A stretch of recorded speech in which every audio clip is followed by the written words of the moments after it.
Selamat datang di Horror Night channel Serlang.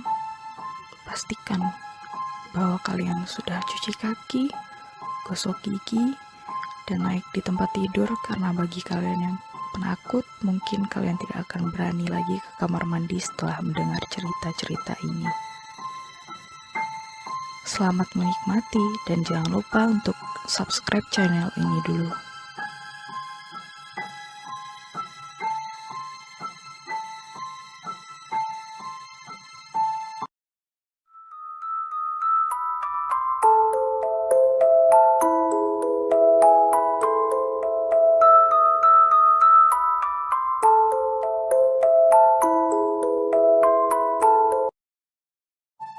Anjing pemburu.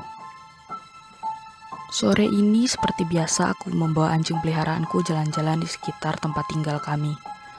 Aku adalah seorang duda tanpa anak berusia 37 tahun. Istriku meninggal 4 tahun lalu. Jadi saat ini aku hanya hidup bersama anjing peliharaanku. Anjingku jenis herder berwarna hitam. Dulunya anjing ini adalah anjing pemburu. Dulu aku sering membawa anjingku berburu. Ya, dulu.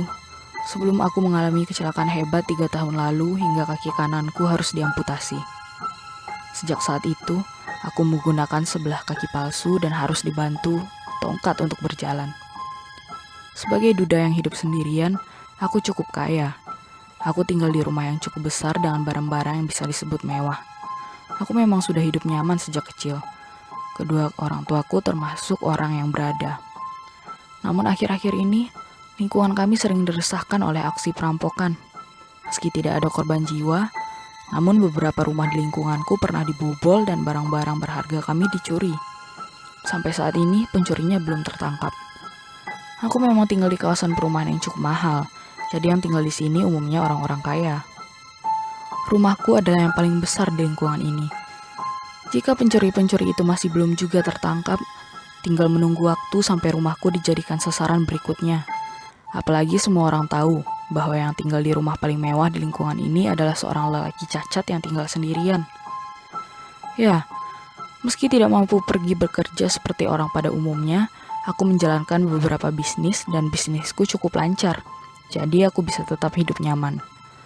Sore ini setelah mengajak anjingku jalan-jalan, kami kembali ke rumah. Seperti biasa, aku segera menyiapkan makanan untuk anjingku setelah membawanya berkeliling. Aku memberinya sepotong besar daging segar dengan kualitas terbaik. Meski mahal, aku selalu memberi makanan terbaik untuk anjing peliharaanku. Lagi pula aku masih mampu memberinya kemewahan ini. Namun satu hal yang selalu membuatku merasa bersalah pada anjingku ini. Aku tidak bisa lagi membawanya berburu seperti beberapa tahun lalu. Sejak kehilangan sebelah kakiku, aku tidak bisa lagi melakukan hobi kesukaanku. Anjingku juga suka saat aku membawanya berburu. Itu menjaga instingnya tetap tajam. Tapi, sudah 3 tahun ini anjingku jadi anjing rumahan. Aku mengambil sekaleng bir dan duduk bersantai di teras sambil melihat anjingku yang sedang makan dengan lahap. Jika duduk di teras rumah seperti ini, pemandangan apapun tidak akan bisa terlihat. Itu karena di sekeliling rumahku ditutupi pagar tinggi. Jalanan di depan sana hanya akan terlihat jika aku duduk di balkon lantai 2, dan itu agak sulit bagiku untuk naik turun tangga. Pekerja sewaanku hanya akan datang 2 minggu sekali untuk membersihkan rumah ini. Aku sengaja tidak menyewa pembantu untuk tinggal bersamaku. Akan terasa canggung bagiku untuk hidup dengan orang lain. Dan seperti biasa, hari ini juga berlalu tanpa ada hal yang berarti. Jam sudah menunjukkan pukul 1 dini hari. Aku terbangun saat ku dengar suara gonggongan anjingku.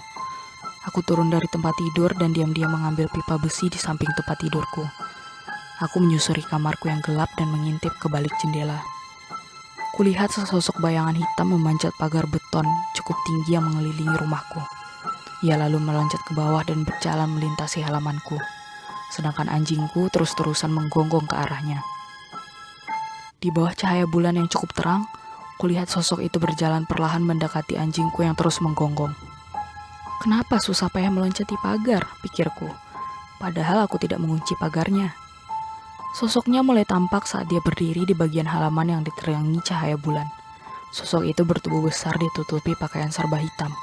Di tangannya tergenggam sebuah benda runcing yang mengkilat terkena cahaya bulan. Sial, dia membawa pisau.